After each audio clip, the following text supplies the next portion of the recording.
foi escrito. Tudo o que dantes foi escrito para o nosso ensino foi escrito, a fim de que pela paciência e consolação das Escrituras nós tenhamos esperança. Segundo Samuel, capítulo 1, e nós vamos continuar o nosso panorama da Bíblia. Devemos fazer hoje os primeiros 5 capítulos desse livro precioso. Eu disse na quarta-feira passada que era tudo um livro só.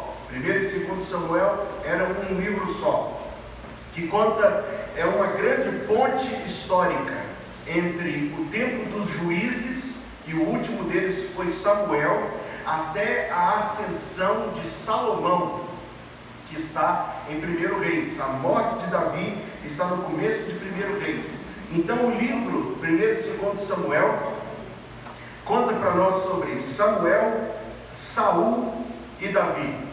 Samuel foi um grande homem de Deus, nós vimos isso. Um homem piedoso, servo do povo de Deus, corajoso, zeloso e temente ao Senhor. Mas na sua velhice foi desprezado pelo povo, que preferiu outro. Preferiu outro não porque Deus estava elegendo outro. Preferiu outro pelo desejo novidadeiro de ser igual aos do seu entorno. Nós precisamos saber sempre que nós somos mesmo diferentes. Surge Saul, um homem muito forte, como nós vamos já começar vendo aqui, mas espiritualmente inapto até a raiz. Saul não tinha as menores qualidades espirituais necessárias para ser um ministro e representante de Deus.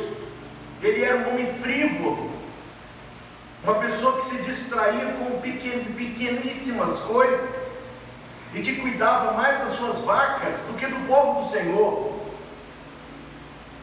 Verdadeiramente, o Espírito Santo nos livra de sermos pessoas tão pequenas. Temos uma visão mais ampla da eternidade e das coisas que são maiores do que aquilo que a gente vive e vê e pega. Então, enquanto Saul ainda reinava, Deus já indicou quem seria o seu eleito para reinar. E o nome dele é Davi. Um nome profundamente sugestivo, porque significa amado. Um jovenzinho que, no entanto, cheio do Espírito Santo, tinha coragem, enraizada na fé, para fazer aquilo que Deus queria que fosse feito, que ninguém mais tinha, porque ninguém mais tinha fé. Tempo de declínio espiritual, principalmente por causa de Saul. Davi, no entanto, era corajoso no que tinha que ser corajoso, e sabia conter-se no que tinha que se conter. Davi tinha pecados, nós já vimos alguns deles. Desceu para habitar no meio dos filisteus e jurou lealdade a um dos reis filisteus, um pecado abominável que ele cometeu por causa de medo. Davi tinha pecados, e a Bíblia não nos esconde. No entanto, era um homem nobre, humilde, crente até a raiz, mesmo com seus pecados. Era um homem profundamente piedoso, um homem de oração. Teve Saul na mão, lembra de quarta-feira passada? Teve Saul na mão. A vida dele estava dificultada por causa de Saul, e não somente dele, mas dos 600 amigos leais a ele. Você consegue imaginar o que é ser responsável por 600 pais de família, cujo café da manhã, almoço e janta viriam dele, que tinham deixado as suas esposas, 600 esposas no mínimo, e os seus filhos, posso dizer aí 1.800 filhos, tranquilamente, para viver nas cavernas com Davi, todos eles ansiosos para que aquilo terminasse. Quando Saul estava na mão deles, disseram: mata, e correndo o risco de ser abandonado por todos os que estavam com ele, tendo diante de si o alívio imediato das suas angústias. Veja que homem de Deus. Davi ainda assim não matou, temeu a Deus e não aqueles que estavam ao seu redor. Nós precisamos ser assim. A vida de Saul foi ladeira abaixo. No fim dos seus dias, Deus recusando-se a falar com ele. E por quê? Por razões óbvias. Porque Saul era um incrédulo, porque Saul era um homem indiferente às coisas de Deus, um pecador contumaz. Ainda que tenha sido bom para o povo durante um tempo, depois ele trouxe divisão para o povo de Deus.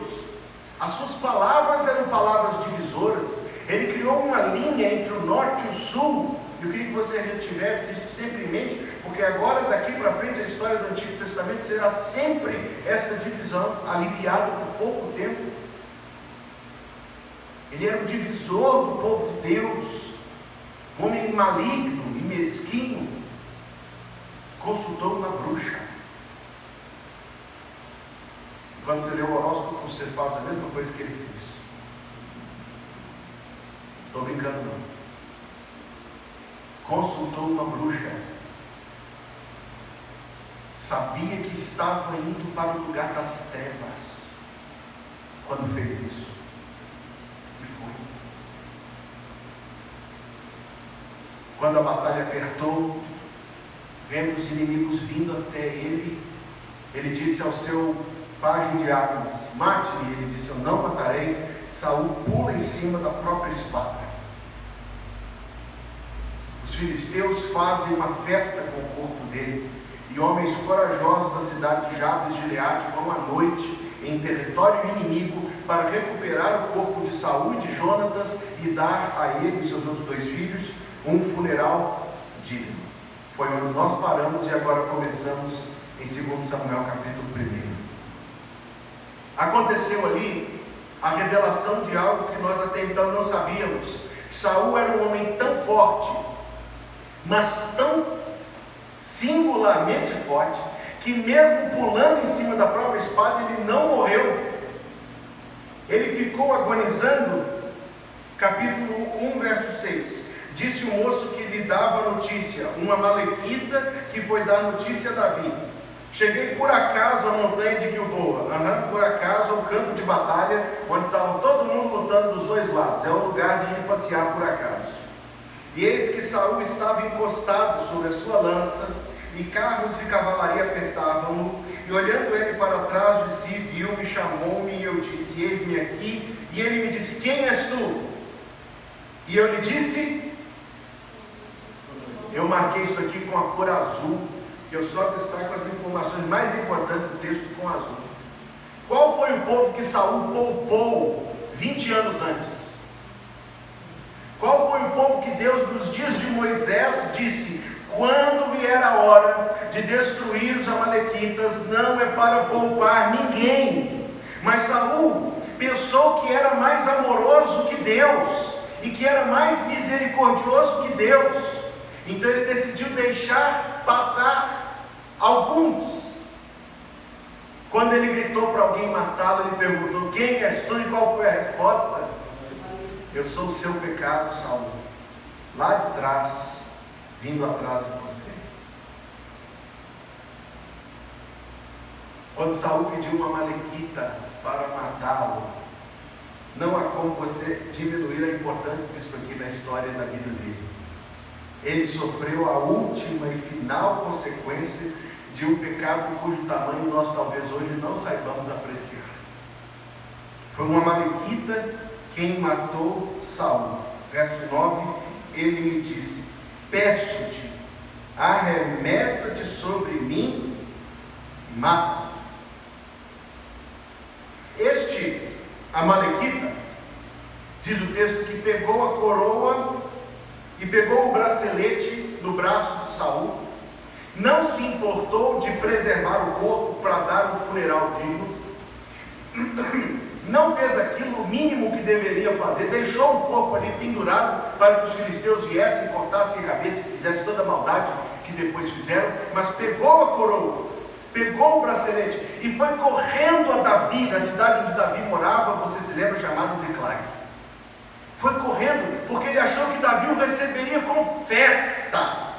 Foi correndo porque ele achou que Davi ia ficar feliz com a morte de Saul e iria agradecer por ter trazido a coroa. Ele imaginou que Davi colocaria a coroa na sua cabeça e diria assim: você, ó Amalequita, tão leal, você será um ministro da fazenda aqui comigo, ou da saúde, ou da justiça, ou do que for.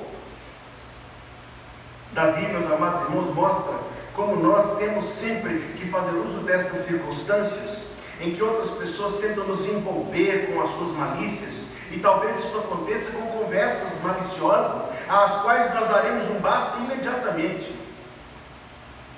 Talvez isso aconteça com propostas maliciosas, às quais nós diremos não já no primeiro minuto, porque Davi se enfureceu com a alegria daquele moço, com uma alegria leviana. Confira rapidamente comigo capítulo 4, verso número 10, onde Davi se explica para nós, em alguma medida.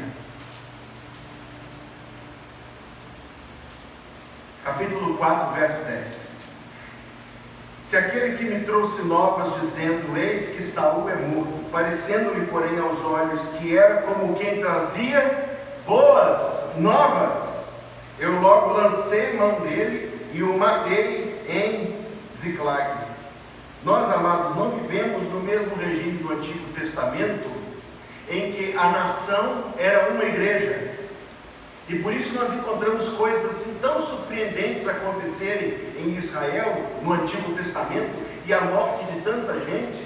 Mas é preciso entender que não havia a menor tolerância para a maldade no meio do povo, como em medida adequada e bem proporcionada, não há espaço para a malícia e para a maldade no meio da igreja local visível do Senhor Jesus.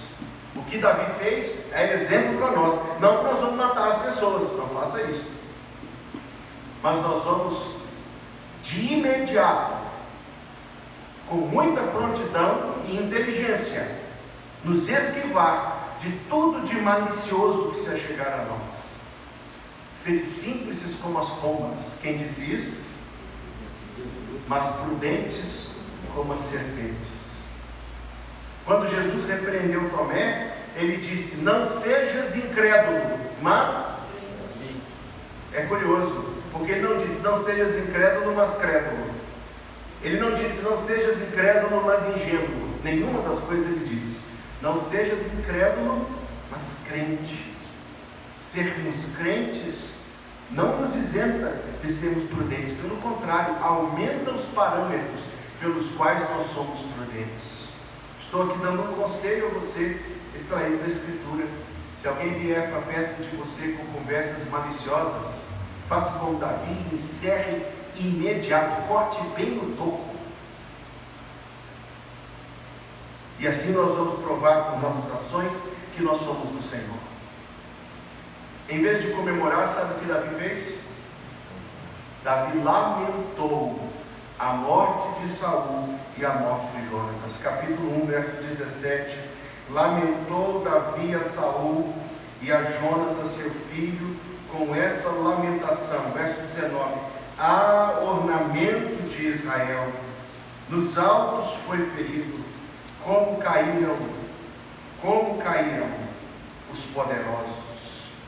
Uma das coisas, amados, que eu gosto nesse estudo é quando nós podemos linkar os salmos com a história de Davi. Nem todos, é verdade, nós podemos, e nem sabemos exatamente se Davi escreveu todos os salmos que não têm nome. Mas tradicionalmente, na interpretação dos judeus, o salmo que não tem nome do autor foi escrito pelo autor designado no salmo anterior mais próximo. Então, se você ler o salmo 103, eu estou falando o número a ele porque eu sei que o 103 foi de Davi, mas o 104 não tem nome, é porque o salmo anterior já designa o autor do salmo seguinte. Compreendeu essa lógica? Então veja Davi fazendo um lamento pela queda dos poderosos. Capítulo 1, verso 27. Como caíram os poderosos e pereceram as armas de guerra. Veja isto replicado no sentimento do Salmo 146. Salmo 146. Ele não tem título do autor, mas o 145 está escrito que é de Davi.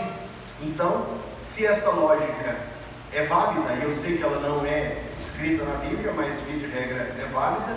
O 146, portanto, também é um salmo de Davi. Louvai ao Senhor, ó minha alma, louva ao Senhor. Louvarei ao Senhor durante a minha vida.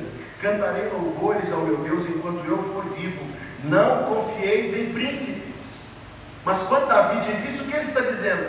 Não coloque a sua vida pendurada em mim, porque ele próprio é um príncipe, nem em filho de homem, em quem não há salvação. Sai do espírito, volta para a terra, naquele mesmo dia perecem os seus pensamentos. Bem-aventurado aquele que tem o Deus de Jacó por seu auxílio, e cuja esperança está posta no Senhor, seu Deus. As experiências que Davi viveu fomentam o espírito dos salmos que ele escreveu. Aqui neste pequeno trecho de 2 Samuel, nós vamos ver alguns profundos salmos relacionados à sua experiência de vida. No capítulo 2, meus amados, Davi, volte a 2 Samuel capítulo 2. No capítulo 2, Davi consulta o Senhor para saber se era chegado o tempo de ele se tornar rei de Judá, o reino mais ao sul. Agora eu queria que você notasse isto, porque capítulo 2, verso 1 diz: e sucedeu depois disto que Davi consultou a quem, meus amados? Ele não convocou o povo, ele não tomou o conselho dos seus amigos ali que estavam pagando o preço com ele. Davi consultou ao Senhor. Como é triste, amado, saber e ver que tantos servos do Senhor hoje não buscam mais a direção de Deus nas suas decisões. Parece que isto decaiu muito no nosso meio, mas não deveria. Nós sabemos que os crentes antigos oravam antes de tomar qualquer decisão, e hoje talvez, eu acredito que em parte pela rotina, mas nós não devemos ser iguais ao nosso tempo. Nós somos tão rápidos para tomar grandes decisões, quando deveríamos consultar o Senhor. Eu acredito que foi nesse tempo que Davi escreveu o Salmo 25. Consulte o Salmo 25. É um salmo de Davi, como diz o cabeçalho, mas não nos diz em que momento da vida ele escreveu. Então eu posso deduzir validamente que tenha sido nesse momento. A ti, Senhor, levanta minha alma. Deus meu, em ti confio. Não me deixes confundido, nem que os meus inimigos triunfem sobre mim. Na verdade, não serão confundidos os que esperam. Olha que palavra é esta: esperam em ti. Confundidos serão os que transgridem sem causa. Olha que pedido no verso 4: faze-me saber os teus caminhos, Senhor. Ensina-me as tuas veredas. Guia-me na tua verdade e ensina-me, pois tu és o Deus da minha salvação. Por ti estou esperando todo dia. Verso 8: bom e reto é o Senhor, por isso ensinará o caminho aos pecadores. Guiará os mansos em justiça, e aos mansos ensinará o seu caminho.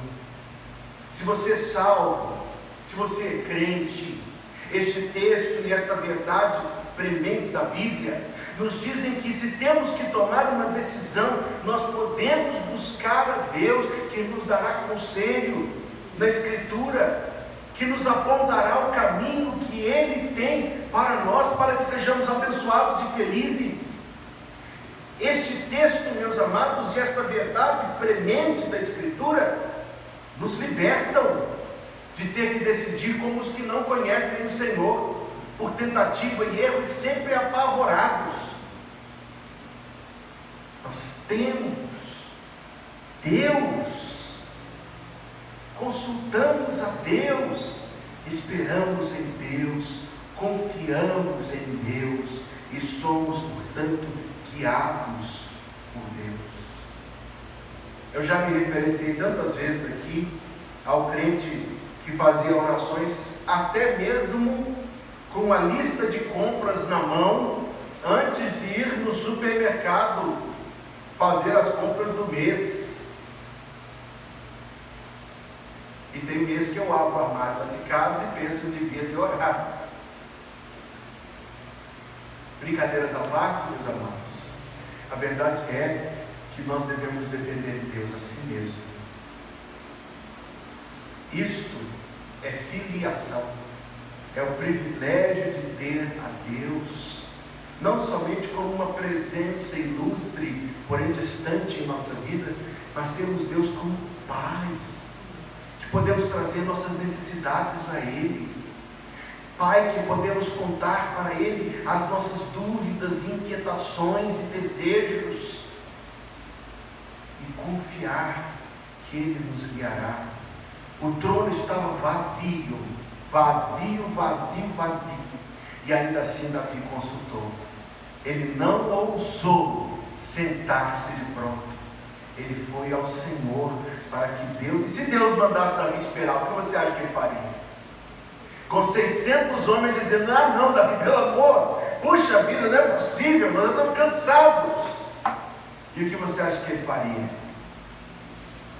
Com pressões, com privações, com angústia, talvez ansiedade, ele só foi porque Deus disse para ele ir. E o texto em seguida, amados, nos mostra que Davi tinha uma visão que Deus nos ajudará a ter também em nome de Jesus. Davi, desde que se assentou no trono, ainda somente do povo mais ao sul, de Judá somente, ele no entanto já tem uma ação de unir o povo. Ele chama os de Jabes de Gileade, aqueles que foram buscar o corpo de Saul, e diz o seguinte: vosso Senhor está morto, o Senhor use convosco de beneficência, esforcem-se as vossas mãos, sede valente. Mas os homens de Judá já me ungiram, e ele uniu aquele povo a si. Você conhece aquela pequena parábola no livro dos Eclesiastes, parábola de um verso só, fascinante no entanto, que diz que havia uma cidade murada e que veio um inimigo e levantou tranqueiras, vocês sabem o que são, né? Como torres de ataque. Levantou tranqueiras contra aquela cidade e ia destruí-la. Mas o texto diz que havia naquela cidade um homem sábio, que com a sua sabedoria venceu a batalha. Não nos diz como, eu gostaria que dissesse como, mas nos diz que com a sua sabedoria ele foi mais poderoso do que o exército inteiro. E assim Davi, Saul prevalecendo pela violência, Davi prevalecendo pela sabedoria.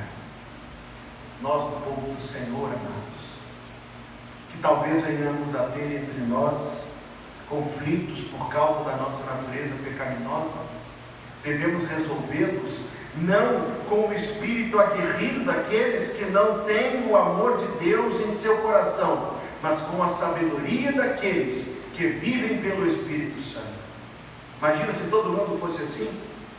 Se tua igreja toda andar em santa união, então será bendito o nome de cristão, e assim o que pediste em nós se cumprirá, e todo o mundo inteiro a ti conhecerá. Bem, nós precisamos caminhar velozmente, temos muito assunto e pouco tempo. Imediatamente, capítulo 2, verso 8, porém Abner, filho de Ner, um presente para quem me disser qual é o parentesco dele com Saul.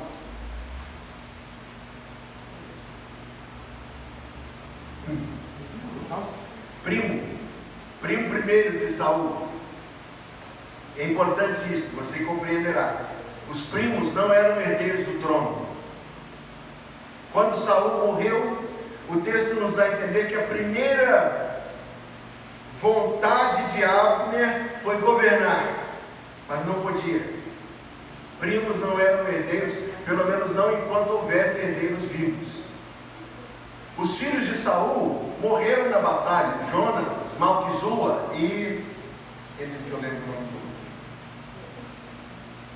Jonatas, Malquizua e Abinadab morreram na batalha, mas um filho, chamado Homem da Vergonha, é a tradução do nome dele. Um filho chamado Homem da Vergonha não foi batalhar. Quando Abner voltou, com aquela vontade de ser rei, ele encontrou o primo em segundo grau ali, sentadinho na mesa, comendo. O nome dele era Isbosete, que significa Homem da Vergonha. Levou 5 anos para que Abner conseguisse pacificar o povo a ponto de Isbosete poder reinar. Era um homem profundamente fraco, esse tal Isbosete. Abner reinava por meio dele. Era um fantoche e Abner ocupava o lugar de primeiro-ministro, administrando o povo, continuando como general do exército do povo ao norte, chamado Israel, e Isbosete como uma figura sem nenhum efetivo governo. Então houve batalha. Houve batalha porque ele se sentia no direito não somente de reinar sobre o povo do norte, mas também sobre o povo do sul, sobre quem Davi estava reinando. Na batalha, ainda que o povo ao norte fosse muito mais numeroso, perderam. Verso 18 do capítulo 2. Estavam ali os 3 filhos de Zeruia. Muitos nomes para nós aprendemos aqui. Um presente para quem souber me dizer qual era o parentesco de Zeruia para com Davi. O parentesco de Zeruia para com Davi.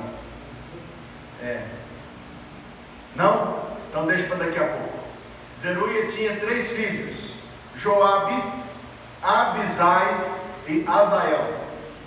Guarde esses nomes para quando vocês tiverem filhos. Azael era o mais jovem. Veja o que diz o verso 18. Azael era ligeiro de pés, como as gazelas do campo. Então o hebraísmo não condiz com o nosso modelo de cultura, em que a gazela tem uma figura muito feminina. Para os hebreus, a gazela tem a figura da velocidade. E sem dúvida, um antílope é de fato um animal muito sério, que corre velocidades impressionantes entre os quadrúpedes.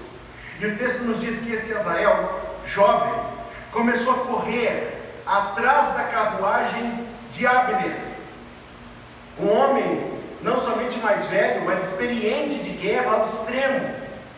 Quando Azael estava correndo atrás da carruagem, Abner disse a ele: vai para o lado que você quiser, vai para lá, vai para outro lugar, mas sai de trás de mim. Eu estou indo embora e não estou interessado em te matar. Azael continuou correndo de perto. Imagina a velocidade deste homem conseguindo correr atrás de uma carruagem puxada por cavalos. O texto nos diz que Abner, por fim, perdeu a paciência e, sem virar para trás, imagine a habilidade daquele homem, com a sua lança atravessou Azael, que caiu morto no chão. Por que essa história está escrita na Bíblia? Como um conselho aos jovens, impulsivos por vezes ousados e certos de que tem tudo que é necessário para alcançar aquilo que desejam, querendo correr antes de aprender a andar, indo com toda a sua força, e quanta força existe na juventude. Eu vos escrevi, jovens, porque sois fortes. No entanto, até mesmo a força nobre empregada num propósito falhará. Acredito que essa história, meus amados, está escrito como um grande conselho, uma grande admoestação para aqueles que são precipitados e obstinados e que querem fazer antes de aprender a fazer. Infelizmente, Azael morreu ali, e ele era sobrinho do rei Davi. Zeruia era a sua irmã. Zeruia era uma mulher. Segundo Crônicas 2,16, você pode confirmar isso. Zeruia era irmã de Davi. Segundo o livro das Crônicas. Não, de Davi. Zeruia era irmã de Davi. 1 Crônicas, capítulo 2, verso 16. Esta é uma história trágica, meus amados, mas profundamente emblemática. Queridos jovens, sejamos sábios no Senhor, e Deus confirmará os nossos passos. Joabe foi atrás, e Joabe aqui comete um dos seus muitos erros. Joabe vai dar muito trabalho ainda, guarde o nome dele, não é difícil de guardar. Joabe ainda vai dar muito trabalho na história da vida de Davi, principalmente depois da sua morte. Mas Joabe vai atrás desse Abner, e quando Abner se vê sem mais recursos, sem mais condições de lutar, sem mais condições de fugir, ele levanta a bandeira branca e diz o seguinte: você vai me perseguir até quando? Sabe o que Joabe fez? Joabe disse assim: que bom que você pediu uma trégua, eu darei a trégua que você pediu. E enquanto Joabe dormia, Abner deu no pé. Meus amados irmãos, se nós vamos ser zelosos com algo, sejamos zelosos do começo até o fim. Se nós vamos fazer algo com o Senhor e para o Senhor, façamos do começo até o fim, sem deixar pontas soltas e coisas por terminar. Se Joabe tivesse pego Abner ali, a história que nós vamos continuar a ver teria sido muito mais curta, menos sangrenta e menos dolorosa. Mas ele se sentiu tão piedoso, ele se sentiu tão magnânimo, ele sentiu um senso de vitória. A psicologia diz: não conte para ninguém o que você quer fazer, porque só de contar você sente a realização de fazer e não faz. Abner escapou por um triz, porque Joabe ficou tão satisfeito, ele voltou para casa e falou com a mulher dele: você vai acreditar que eu quase peguei Abner hoje? Ele podia ter voltado e dito: eu peguei Abner hoje. Se nós vamos fazer algo, meus amados, façamos do começo ao fim. Capítulo 3, verso 1, é algo de muito grande importância. Houve longa guerra, 2 anos e meio. Houve longa guerra entre a casa de Saul e a casa de Davi. Porém, Davi se ia fortalecendo, mas o da casa de Saul se iam enfraquecendo.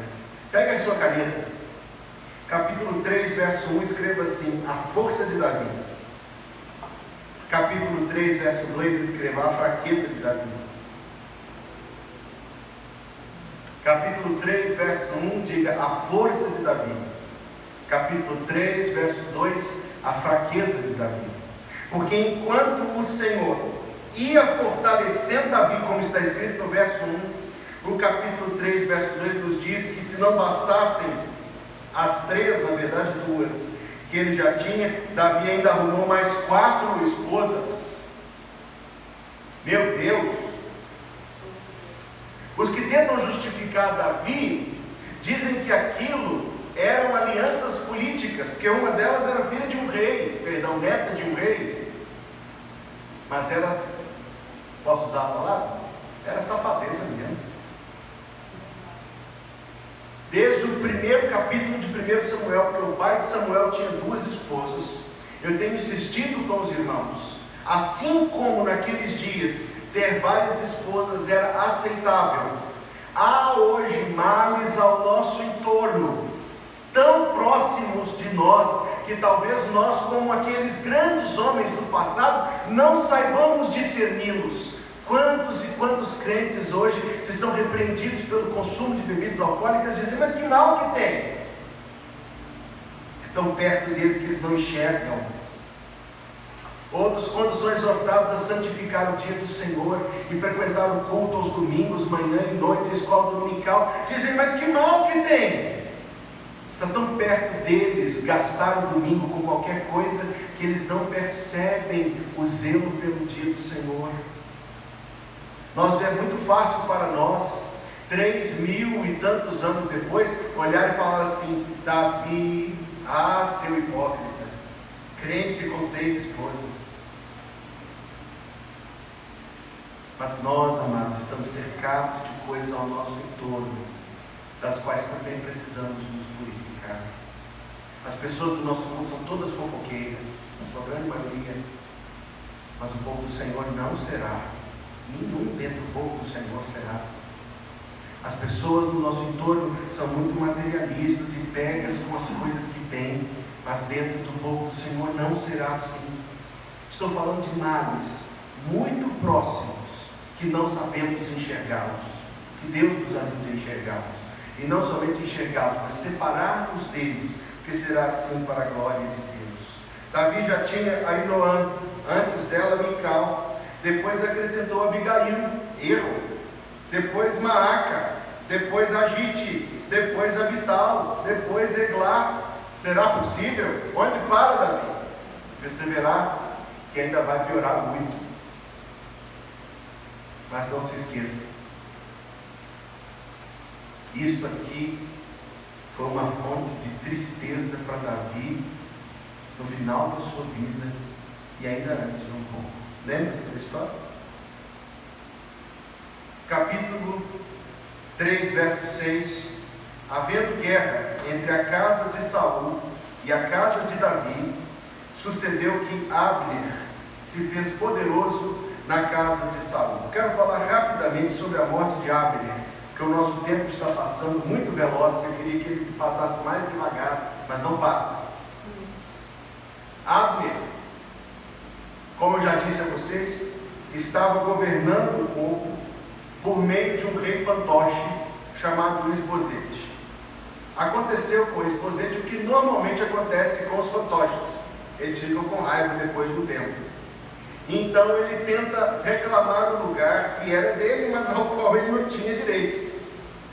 Abner já estava fazendo todo tipo de coisa, inclusive se deitando com as concubinas de Saul. Eu sei que isso é uma coisa muito terrível, mas é o que acontecia. Isbosete vira para ele e fala assim: como assim você está deitando com a concubina do meu pai? Você se lembra que isso era um crime?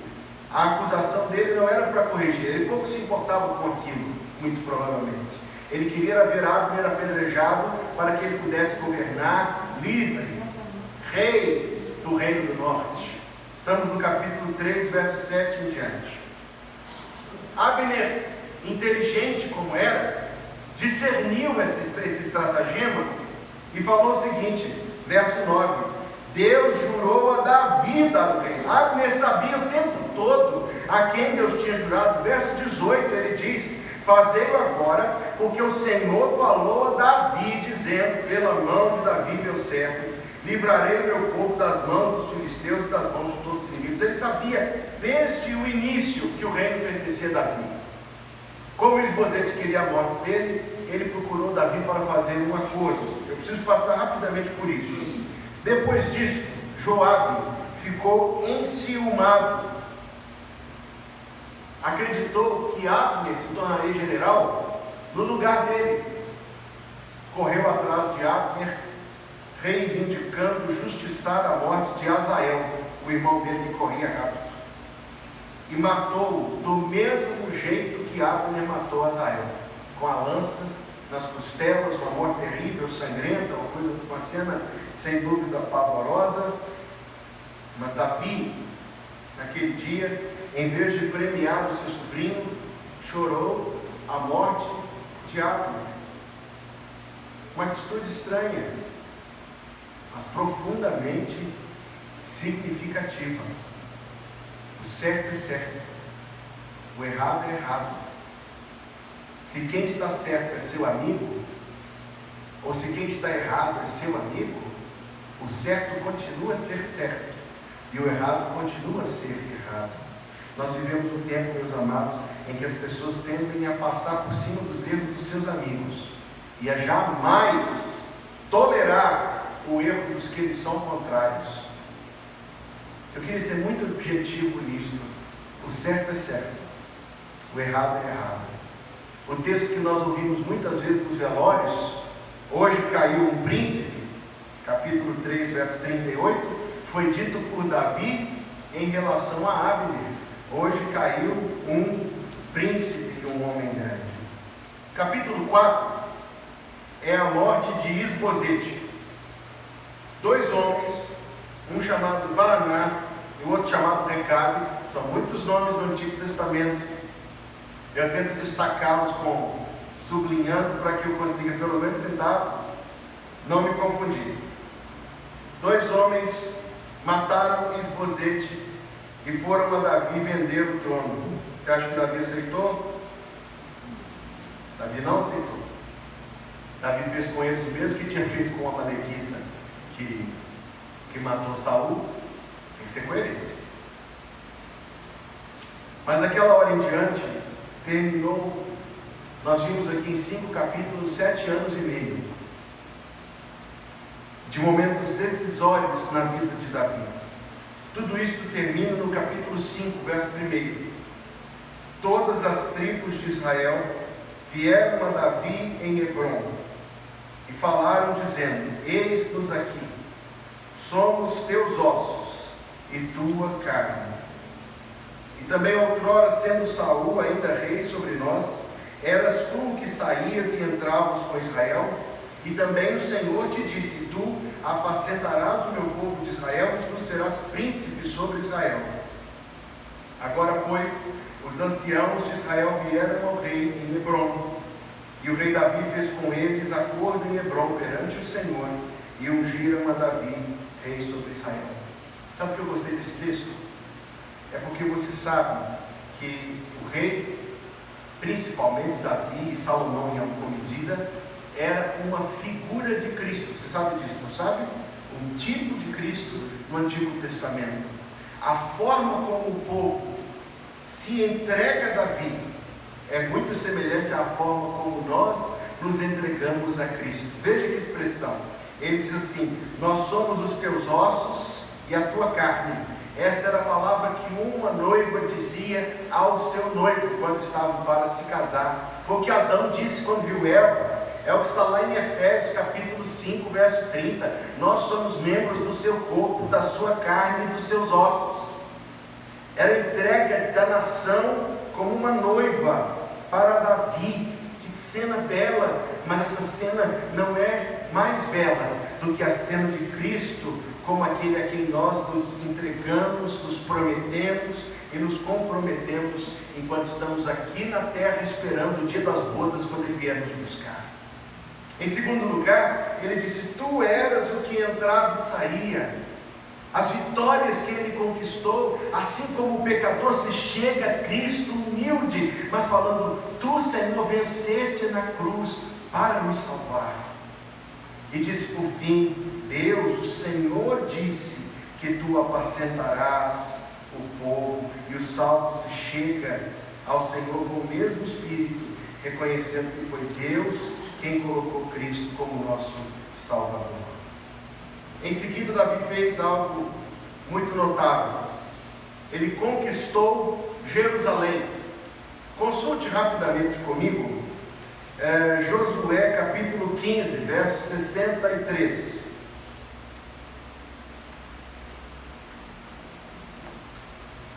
Josué capítulo 15, verso 63.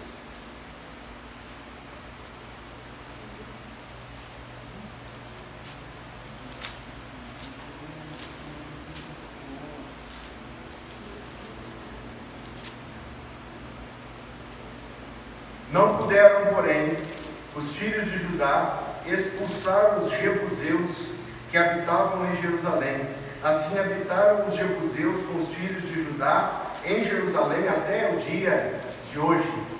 Consulte agora Juízes, capítulo 1, verso 21.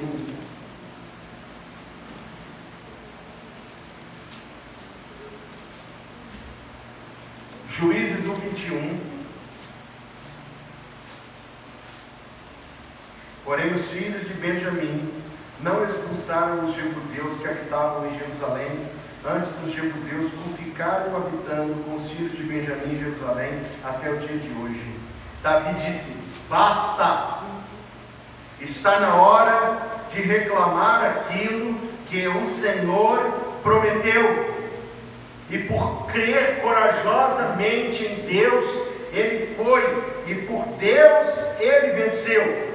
Esse texto é muito interessante, Porque quando ele chegou lá, o rei e os homens, os jebuseus disseram: não entrarás aqui, Davi. Note isso aí no verso 6, no capítulo 5 de 2 Samuel. Pois os cegos e os coxos te repelirão. Marque essa expressão. Quem gostaria de me dizer o que eram os cegos e os coxos que venceriam Davi? Alguns acham que era uma zombaria. Estavam dizendo assim: Davi, você é tão fraco que até os cegos e os coxos podem vencer você. Mas eu queria dizer para você que eles estavam tremendo nas bases de medo. Não era esta a fala deles, não. O cego, do Salmo 115, lembre-se, os salmos estão muito presentes agora na vida de Davi. É aquela estátua que tem olho e não vê, tem boca e não come, tem nariz e não respira, é coxo porque tem pé e não anda. Eram os ídolos. Eles disseram: os nossos deuses, Davi, vão vencê-lo. Verso 7, Davi tomou a fortaleza. Verso 8, porque Davi disse naquele dia: qualquer que ferir os jebuseus, suba o canal e fira aos coxos e aos cegos, destrua os ídolos a quem a alma de Davi odeia. Claro que Davi não odiava os coxos e os cegos do meio do povo, mas é claro que Davi odiava os ídolos que representavam a idolatria tão vil. Jerusalém, porque era uma cidade, e é até hoje, que ficava exatamente no meio, passado por muitas estradas, muito estratégica, muito adequada para ser a capital, mas principalmente porque séculos antes Abraão encontrou-se com alguém dali, e o nome dele era, falando todo mundo de uma vez, eu não consigo responder, Melquisedeque, o rei de Salém. Salmo 115 está aqui, Salmo 110 está aqui, mas o ponteiro está lá e eu não posso me aprofundar, tenho que concluir. Verso 13 do capítulo 5, ele não entendeu ainda. Tomou Davi mais concubinas e mulheres de Jerusalém, depois que vieram a Hebron, e nasceram a Davi mais filhos e filhas. Pegue a sua caneta, observe que há uma árvore muito bela. Estes são os nomes dos que lhe nasceram em Jerusalém: Samua, Sebabe, Natã, Salomão. Salomão significa homem de paz. Ibar, Elisua. Elisua significa Deus é salvação. Nefeg e Jafia. Nem todos esses nomes têm significado, viu, queridos? Eu estou traduzindo aqueles que têm significado direto. As três filhas de Davi no capítulo, os três filhos de Davi no capítulo 16. Elisama, Deus ouve. Eliada, Deus sabe. Elifelete, Deus livra. Deus ouve, Deus sabe e Deus livra. Guarde esse texto no seu coração. Elisama, Eliada e Elifelete. 3 nomes só, mas que serão grande auxílio para nós nas nossas tribulações. Saber que Deus ouve, que Deus sabe e que Deus livra. Por fim, capítulo 5, 17 a 25, mostra como, depois de muitos anos de derrotas contínuas, Deus deu, por meio de Davi, uma vitória de Israel sobre os filisteus. Nas 2 vezes, foram 2 batalhas. Nas 2 vezes ele consultou o Senhor. Verso 19, Davi consultou o Senhor. Verso 23, Davi consultou o Senhor. Verso 25, Davi fez como o Senhor lhe tinha ordenado. Se você vai guardar algo do culto desta noite, saia daqui decidido: eu vou consultar o Senhor antes de tomar todas as minhas decisões. Da primeira vez Deus disse: vai e ataque pela frente. Ele atacou pela frente e venceu. Na segunda vez Deus falou: vai, mas ataque por trás. Algo que talvez pareceria estranho. O verso 24 é muito importante. Deixe-me tomar 2 minutos seus somente para concluir. Há de ser que, ouvindo tu um estrondo de marcha, é assim que está na sua Bíblia? Capítulo 5, verso 24. Tem alguém com tradução diferente? 5:24. Há de ser que ouvindo tu um estrondo de marcha. Temos alguma tradução diferente aí? Um barulho o quê? Barulho de marcha? Eu gostaria que nós traduzíssemos isso aqui um pouco melhor, porque não é exatamente isso que está escrito aqui. O que está escrito é o som de mover.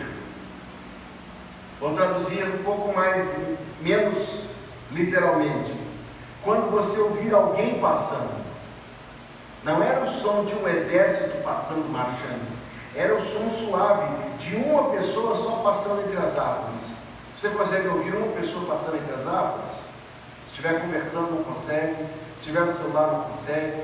Se estiver distraído, não consegue. Tem que estar prestando uma minuciosa atenção. Quando ouvir este som, um som silencioso, então te apressarás, porque o Senhor saiu adiante de ti. Eu quero acreditar, meus amados, que nós crentes, que recorremos sempre à instrução clara da Bíblia, e que não somos pessoas subjetivas, nem místicas, nem supersticiosas, mas quero crer também que em nosso coração o Espírito Santo nos dará direções da parte de Deus sempre que precisarmos delas. O som que Davi ouviu era o som de Deus passando. Deus passando não faz barulho, não pode acreditar nisso, a não ser que Ele queira. Deus disse: você vai me ouvir passando. Quando me ouvir passando, eu fui adiante de ti. Esteja claro que terminou em vitória. Se Deus nos conduzir, irmãos, Deus sempre nos conduzirá na direção da sua vontade para as nossas vidas. O mais nobre de Davi não era somente que ele esperava por Deus, mas porque ele consultava e dependia de Deus assim em minúcias. Sejamos iguais. Vamos orar? Cubra sua fronte, feche seus olhos. Ó Deus, em nome de Jesus.